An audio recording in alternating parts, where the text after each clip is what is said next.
வணக்கம், hello friends, welcome to new home chef. நாவல் சுவையறிய இன்று நம்ம பார்க்க போகிறது பீஸா ரெசிபி தான். வீட்லேயே எப்படி எம்மியான டேஸ்டியான பீஸா செய்யலான்னு பார்க்கலாம். அதுக்கு ஃபஸ்ட்டு ஒரு பவுலில் 1 கப் கிட்ட வார்ம் வாட்டர் எடுத்திருக்கேன். 2 டேபிள் ஸ்பூன் சுகர் சேர்த்துருக்கேன். சுகர் நல்லா கரைஞ்சதுக்கப்புறமா 1.5 டேபிள் ஸ்பூன் ட்ரை ஈஸ்ட்டு சேர்த்துருக்கேன். ஸோ இதை ஆக்டிவேட் ஆகிறதுக்கு அப்படியே எடுத்து வச்சுருவோம். இப்போ இன்னொரு பவுலில் 2.5 கப் மைதா மாவு ஆல் பர்பஸ் ஃப்ளார் சேர்த்துருக்கேன். 1.5 டேபிள் ஸ்பூன் சால்ட் சேர்த்துருக்கேன். எல்லாம் நல்லா கலந்து விட்டுருவோம். கலந்ததுக்கப்புறமா 2 டேபிள் ஸ்பூன் ஆலிவ் ஆயில் சேர்க்க போகிறேன். சேர்த்துட்டு இதையும் நல்லா கலந்து விட்டுருவோம்.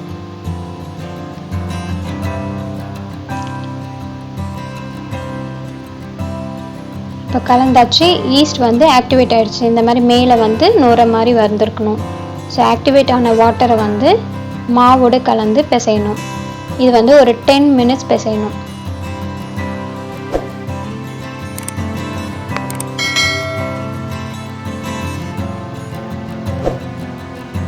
பிசைஞ்சு எடுத்து வச்சதை கிச்சன் டாப்பில் நான் கொஞ்சமாக ஆல் பர்பஸ் ஃப்ளார் டஸ்ட் பண்ணிவிட்டு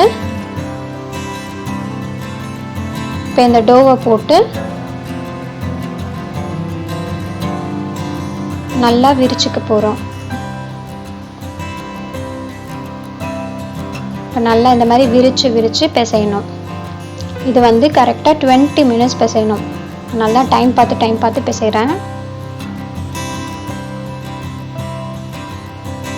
ஸோ நல்லா பிசைஞ்சதுக்கப்புறமா டக்கின் மெத்தடில் இன்சைட் மடித்து நம்ம நல்லா பிசைஞ்சு எடுத்துக்கணும். இந்த மாதிரி கையில் ஒட்டாமல் மாவு அளவுக்கு வர அளவுக்கு நம்ம பிசைஞ்சு எடுத்துடணும். இப்போது பிசைஞ்சு எடுத்ததுக்கப்புறமா ஒரு பவுலில் போட்டு மேலே ட்ரை ஆகாமல் இருக்க 2 டேபிள் ஸ்பூன் ஆலிவ் ஆயில் சேர்த்து ரேப் பண்ணி 2 ஹவர்ஸ் கிட்ட ரெஸ்ட் பண்ண விட போகிறோம். அப்படி இல்லைன்னா இந்த டோ டபுள் த சைஸ் வர அளவுக்கு ரெஸ்ட் பண்ண விடணும்.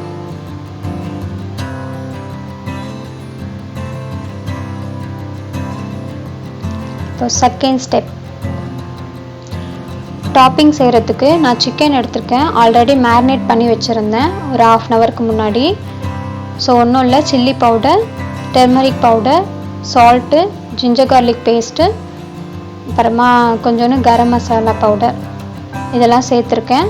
ஸோ ட்ரை ரோஸ்ட் பண்ணி சிக்கன் நல்லா வேகிற அளவுக்கு ட்ரை ரோஸ்ட் பண்ணி எடுத்து வச்சிடணும். சாஸ் செய்கிறதுக்கு ஹாட் வாட்டரில் 3 தக்காளி சேர்த்துருக்கேன். தக்காளி நல்லா வெந்ததுக்கப்புறமா தோல் உரிச்சிட்டு மிக்ஸி ஜாரில் போட்டு நல்லா மைய அரைச்சிக்கலாம். ஆறுனதுக்கப்புறமா அரைங்க. அப்புறமா கொஞ்சமாக ஆயில் போட்டதுக்கப்புறமா ஆலிவ் ஆயில் தான் சேர்த்துருக்கேன். கார்லிக் பொடியாக நறுக்குனது போட்டுட்டு 1/2 ஆனியன் கிட்ட பொடியாக நறுக்குனது போட்டிருக்கேன். லைட்டாக வதங்கினதுக்கப்புறமா அரைச்சி வச்ச அந்த டொமேட்டோ சாஸ் பியூரியை நான் இங்கே சேர்த்துக்கிறேன். டொமேட்டோ பியூரி நீங்கள் இந்த மாதிரி சேர்க்காம மொத்தமாக வேக வச்சு கூட அரைச்சிக்கலாம்.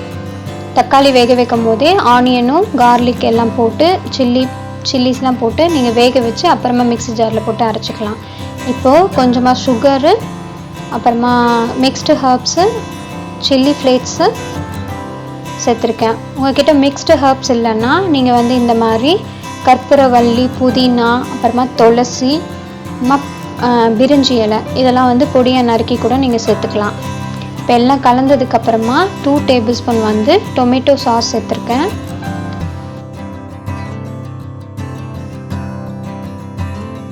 பட்டர் சேர்த்துருக்கேன். ஸோ நல்லா மேஷ் பண்ணி தேவையான அளவு தண்ணி ஊற்றி நல்லா மேஷ் பண்ணி சாஸ் பதத்துக்கு கொஞ்சமாக சால்ட் போட்டு ரெடி பண்ணி எடுத்து வச்சுங்க. இப்போ இந்த மாவு நல்லா டபுள் த சைஸ் ஆகிடுச்சு. இப்போ ஒரு 5 மினிட்ஸ் நல்லா பிசைஞ்சு எடுத்துப்போம். இதுலேருந்து கொஞ்சம் சின்ன பகுதியை எடுத்து வச்சுட்டு இப்போ இந்த மாதிரி காய்கறியெல்லாம் கட் பண்ணி எடுத்துருக்கேன். பீட்சா பேனில் இந்த மாதிரி விரிச்சிருக்கேன். நல்லா விரிச்சதுக்கப்புறமா செஞ்சு வச்ச சாஸ் மேலே டாப் பண்ணிக்கணும். நல்லா ஃபுல்லாக கவர் ஆகிற வரைக்கும் நல்லா டாப் பண்ணுங்கள். அதுக்கப்புறமா துருவி வச்சுருந்த மொசரல்லா சீஸ் சேர்த்துருக்கேன். இப்போ தேவையான விருப்பப்பட்ட காய்கறி எல்லாம் போட்டுட்டு வெஜிடபிள்ஸ்லாம் போட்டு சிக்கன் பீசஸ் எல்லாமே டாப் அப் பண்ணிட்டு ஃப்ரீ ஹீட்டட் அவனில் 230 டிகிரி செல்சியஸில் 15 to 20 மினிட்ஸ் பேக் பண்ணி எடுக்கணும். ஸோ எங்களுக்கு வந்து இந்த மாதிரி மேலே சீஸ் வந்து ப்ரௌன் ஆகிட்டு வந்தால் ரொம்ப பிடிக்கும். ஸோ இந்த மாதிரி ரெடி பண்ணியாச்சு. வீட்லேயே வந்து எம்மியான பீட்சா வந்து ரெடி ஆயிடுச்சு.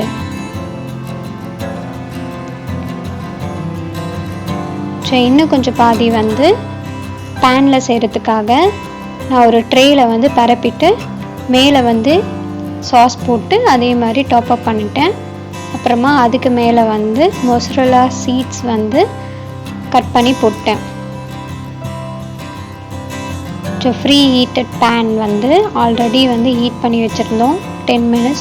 இப்போ அது மேலே வச்சுட்டு ஸ்டாண்ட் போட்டு இந்த ட்ரேவை அது மேலே வச்சுட்டு மிக்ஸ்டு ஹர்ப்ஸு சில்லி ஃப்ளேக்ஸ் எல்லாம் மேலே டாப்அப் பண்ணி இப்போ மூடி போட்டு விசில் வைக்காமல் 15 to 20 minutes வந்து வேக வச்சு எடுக்கணும். ஸோ இது ரொம்ப தின்னாக நல்லா க்ரஸ்ட் ஃபார்ம் ஆகி சூப்பராகவே வந்துச்சு. நீங்களும் ட்ரை பண்ணி பாருங்கள். வீடியோ பார்த்ததுக்கு நன்றி.